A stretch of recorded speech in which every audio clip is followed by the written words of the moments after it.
All right, good afternoon, everyone, and thank you all for joining us to learn more about the new enhancements to NCEDA's scholarship program and award opportunities. My name is Alyssa Bird, and I serve as the lead co-chair for the Emerging Executives Program this year. Earlier this month, the NCEDA Board of Directors met and approved expansions of its scholarships and awards programs, and we're excited to tell you about them. Today, we're joined by Josh Hollingsy, a director on the NCEDA board and chair of the Professional Development Committee.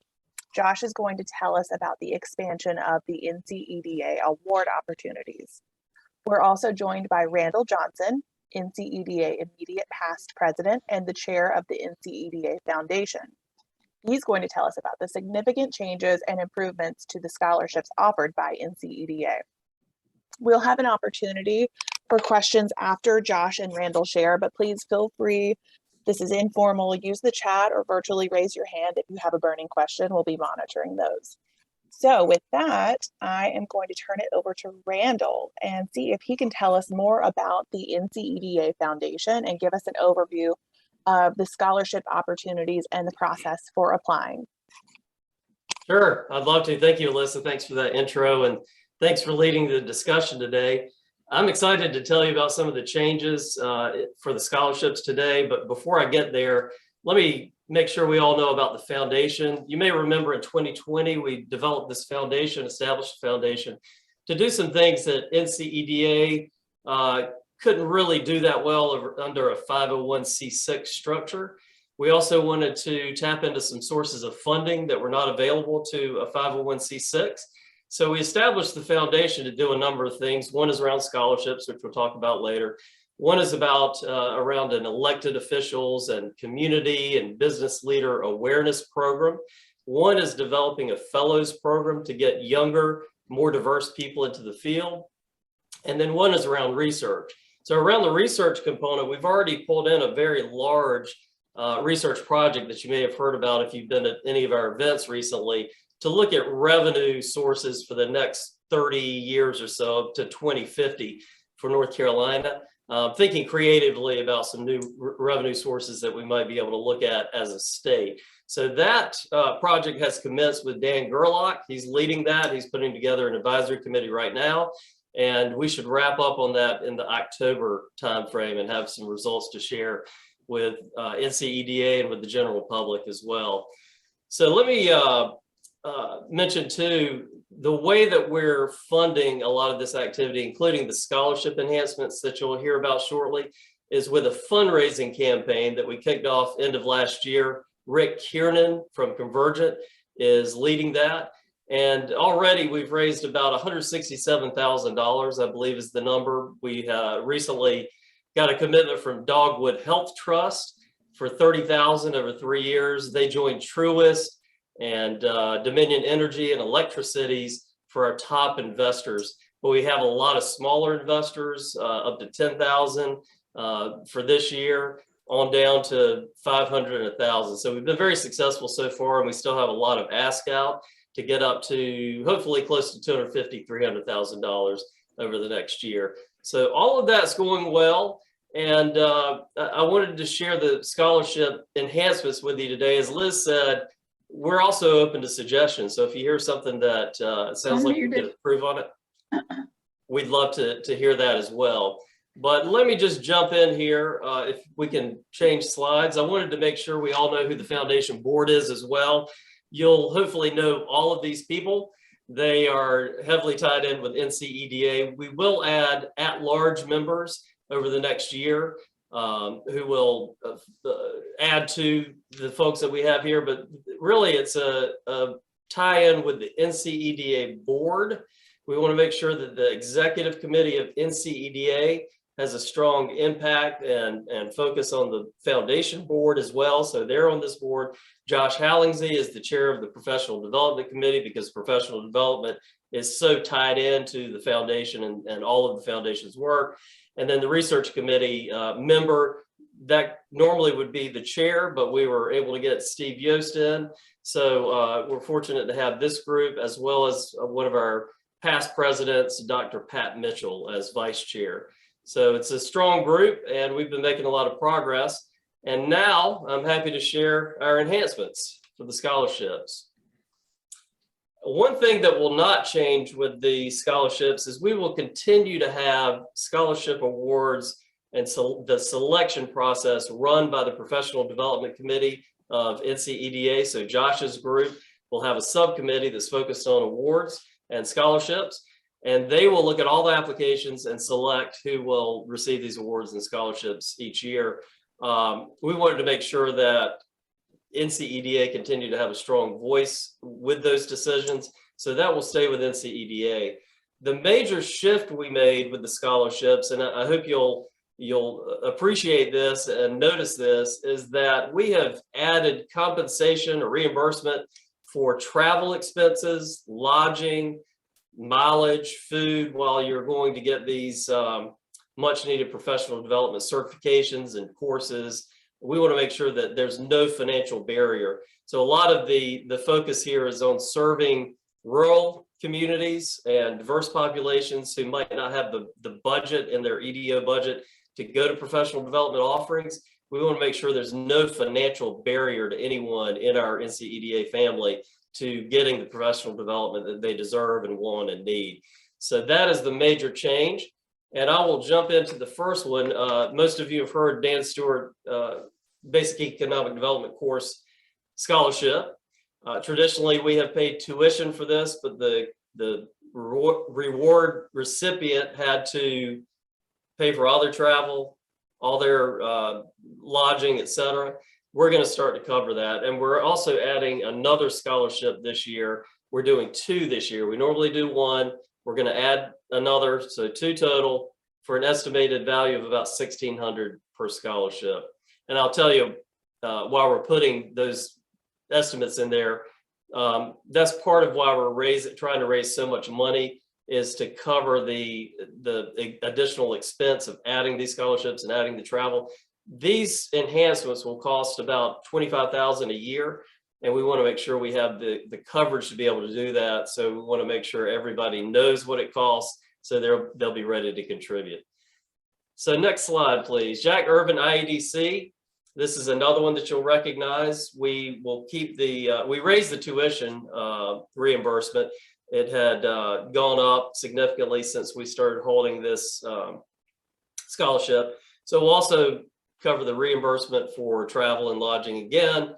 We'll do 1 scholarship per year, and we estimate that cost would be around $2,000 per scholarship. For the North Carolina Economic Development Academy Scholarship, this covers one of the courses for the North Carolina Economic Development Academy. That's the one at ECU that we've heard a lot about, and we have 2 of our certified folk, at least 2 of our certified folks on here, Candace Louder and Cliff Brumfeld. But this is for one of those courses at ECU, tuition and reimbursement, and we'll do 3 of those per year for the first year. We may add to that later because that program is so important and so intertwined with what we're trying to do as an organization that we may add more later, but we decided to start with 3 this year, value of about $1,100 per, assuming that folks will be traveling from potentially the western part of the state to Greenville to access these courses. The Governor Holshouser, we will retain the 3-year commitment for this scholarship. If you're aware of this scholarship or have looked at it in the past, this has always been an up to 3-year commitment. We're going to continue to do that and add to the tuition component as well as the reimbursement for travel. So the actual value per year is $3,700 for this scholarship, with a total potential value over 3 years of $11,000. So this is a pretty significant investment, but it is important. I'll also add that Nexen Pruitt has always been a strong supporter and contributor to this scholarship. They will continue to contribute $1,000 a year to this scholarship. So we appreciate their contribution every year. They kind of quietly under the radar contribute every year to support the scholarship, but I want to make sure folks know that they're a strong supporter here. Now I'm excited to share the new scholarships, see what you think about them. One area that we have never been able to address or have not been able to so far is seasoned executives, folks who are further along in their career, but still can benefit from professional development. We can all benefit through our entire careers from professional development, but some EDO budgets don't allow that, even for senior executives or seasoned executives. So we wanted to add a program for that in honor of our NCEDA past presidents. So we're suggesting for this first year that we fund one tuition course for advanced economic development leadership training course, and as well as the transportation, travel, et cetera, up to $4,000 per scholarship. So I know that some of our folks who traditionally have not been able to access our scholarships because they're too far along in their career will now have an opportunity to continue the professional development with this type of scholarship. So looking forward to hearing your thoughts on that later as well. On the IED certification scholarship, certification is so important to us as a state. It professionalizes our economic development community and practitioners. And we know many people go through the IEDC courses and they're probably prepared to sit or at a place where they are allowed to sit for the IEDC exam, but for whatever reason, they don't go ahead and push over that barrier. So we're trying to give a little enticement here to help people get over that barrier, go ahead and sit for the exam and become certified. Because I think the more certifications we have in the state, the higher profile and the more professional our profession becomes. Next, please.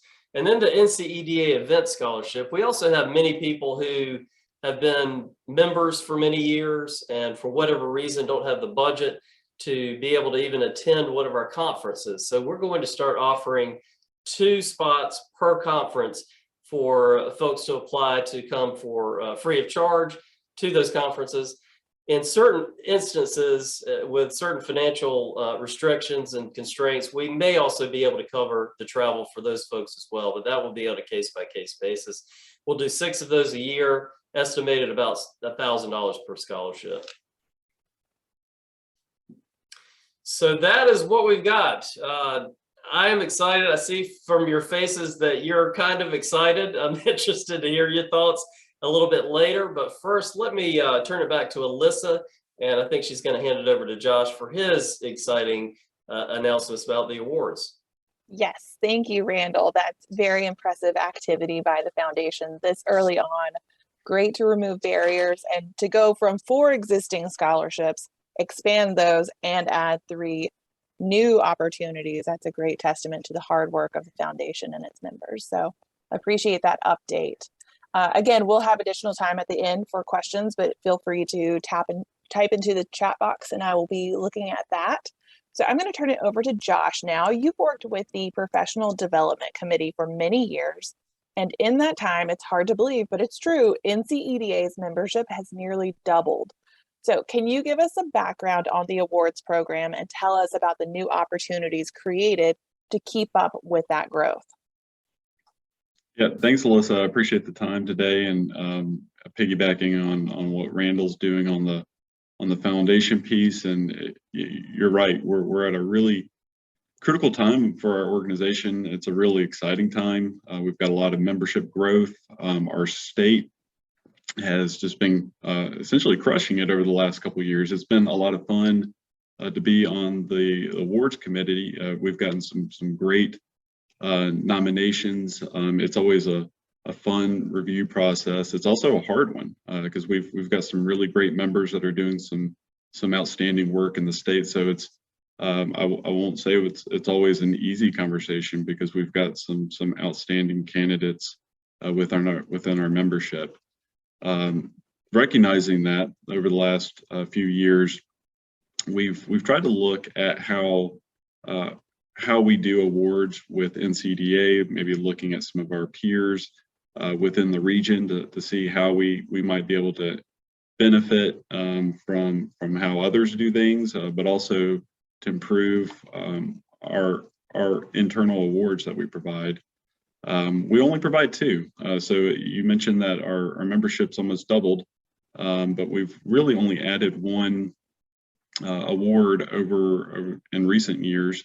The current selection of awards is a Developer of the Year award, which comes with a lot of prestige. I think it's an award that goes to somebody well deserving of that award. We also added an award that's focused on emerging executive within our membership. And those are essentially the only 2 awards that the Professional Development Committee is responsible for in a given year. We think there's an opportunity to expand that, and that's what we're proposing to do. So we can advance the slide. Mine's a lot wordy. I didn't take a PowerPoint course apparently, but I've got a lot of words on mine compared to Randall. But the first award, we're going to propose 4 new awards for our association. The first one is what we're calling an Innovation of the Year award. So this is what we're envisioning as an innovation where folks within the membership can nominate an individual that has led a specific innovation within the economic development space. In this, I think what we're envisioning as an example might be something that was tackling either a challenge or capitalizing on an opportunity within the economic development profession. So things like, it could be an innovative product development initiative that's led by a community or a region.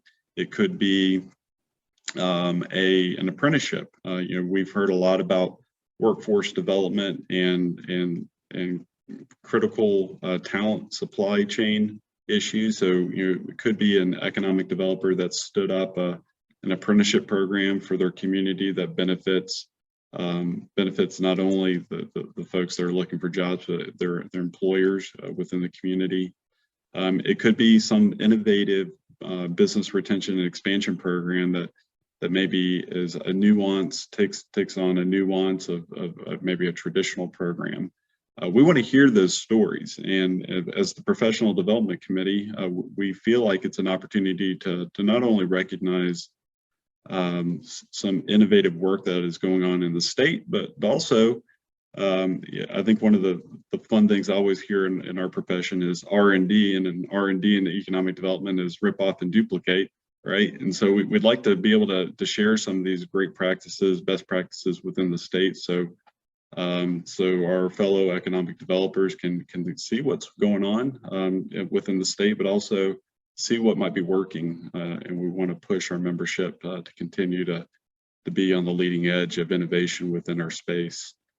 Innovation of the Year, we recognize that these things take time, and so instead of a traditional program where we recognize somebody over the course of a year, maybe their accomplishments within a year, this award will also take into account some time. So, for example, on the apprenticeship side, we envision maybe giving a 3-year time period since the launch of that initiative in order to, we want to be able to see, what sort of progress or what measurables the innovation has actually led to within a community.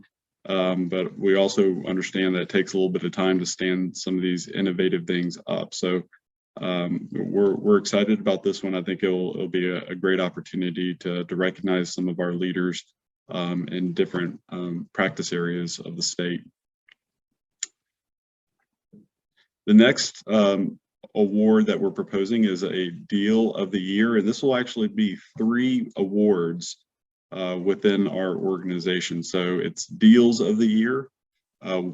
The idea with the 3 awards would be focused on different size communities. So we'd like to recognize communities of different sizes within North Carolina. That's I think a fun thing about our state. We've got some very rural economic developers. We've got some developers in traditional, maybe manufacturing-led communities. Then we also have some really dynamic urban markets. And so this idea behind the Deals of the Year award is really to try to highlight economic development projects within those different categories. So we're not going to assign it to a tier designation, like our state Department of Commerce, but this would be focused more on allowing our nominations committee and the nominees, the nominators, to self-select what category they're in,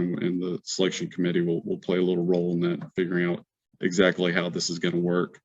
But this would be really focused on a specific economic development project in a community, and we want to highlight what that project is. More importantly, I think on this side, on this particular award, we feel like economic development is in many ways a team sport. And so this is an opportunity, this is an award that we want to understand who the various team members were on a project, what role they played. So for example, this could be a local economic developer would be potentially the maybe official winner of the award. This will be an individual award, but we also want to know about those team members, maybe at the state's economic development partnership, or it could be somebody from commerce, or an elected official, or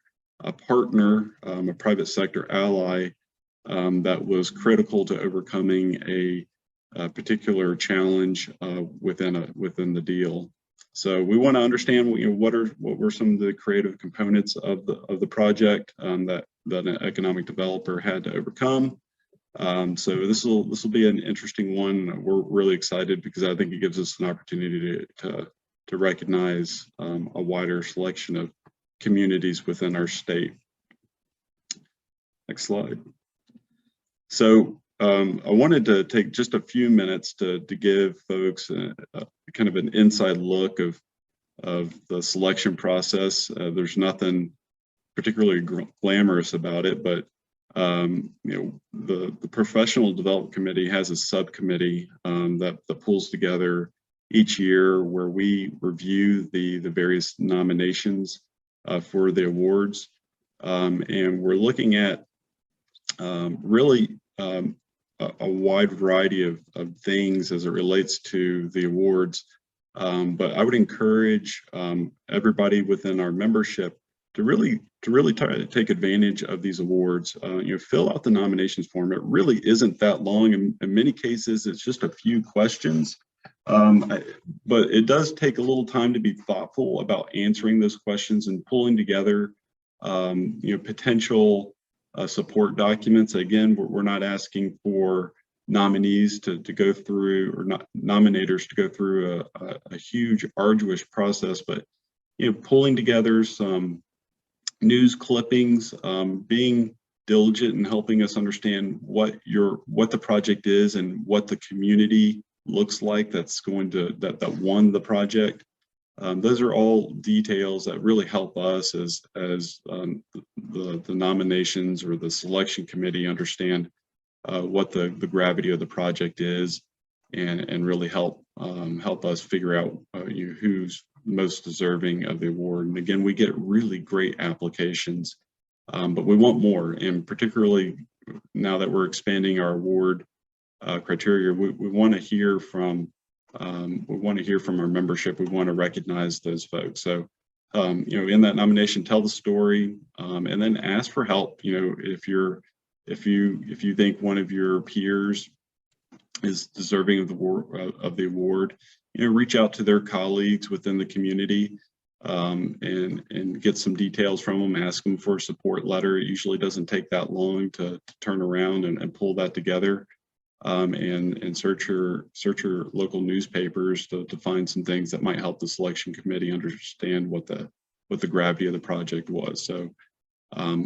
I'll be happy to answer some questions about those, but we're really excited about this change, and I really do think it'll be an opportunity to recognize more of the great work from our membership. Thank you, Josh and Randall. Those are really exciting updates. Again, we're recording this and we'll have it posted for you to view online later, and to share with your team and others that you think might be interested in these opportunities. So I want to open the floor to any questions that you all might have But first, I want to ask, when does the application period open for these opportunities? Application period will open April 6th, I believe, and go through April 29. Next And, week. Yeah, coming up soon, which is why we wanted to get it in here and make sure everybody knows about these opportunities. I also encourage you, even if you apply for a scholarship award yourself, reach out to your friends and your colleagues and let them know about these opportunities too, and get other people to apply. Maybe not for the one that you're doing, so you don't have more competition, but at least one of the other awards. So we have a lot of, we see how much interest is out there, and we're able to help as many people as we can. And if anyone has any questions, please feel free to, unmute and jump in. Lewis, did you have a question earlier? I do have a question. How's everybody going? Again, great job on both of y'all behalf. So I'm excited about these opportunities. Josh, this question is for you. As you want more nominations, say for example, you get 10 nominations this year and an individual does not win. Do you carry those applications over? Because you may have great projects this year, but you're just not the top winner. Will you carry those applications over for next year's contest or award? We don't we don't carry them forward year over year. So we would ask that nominators re-enter that person in for maybe the next year. Particularly for our existing awards. So the Developer of the Year award is largely in the past been focused on a significant large project, and that will continue. But we would like to know a little bit more about the professionals' influence and impact on their community as an economic developer too. So I think that kind of provides a little bit more latitude, where maybe a developer was entered in one year but didn't make it, and obviously big projects don't come around every year, but I think there's some opportunity there for to recognize the person and their overall impact in their community versus just a specific focus on a project. And that's where offering the deal of the year gives us a little bit more flexibility on that award. The Innovation of the Year award, we won't roll that over, but there's another potential there. If you were nominating somebody for a specific innovation within their community, you having that 3-year grace period gives you a little bit more flexibility there on maybe being able to resubmit somebody in a following year. Thank you. All right, we are at the end of our half hour, and I want to be mindful of everyone's time, but if you have any questions, I will last call. All right, thank you so much for your time this afternoon. You all know that NCEDA is an organization that's dedicated to advancing economic development in North Carolina, and professional development is a core value of that. So the application period opens next week and ends at the end of April.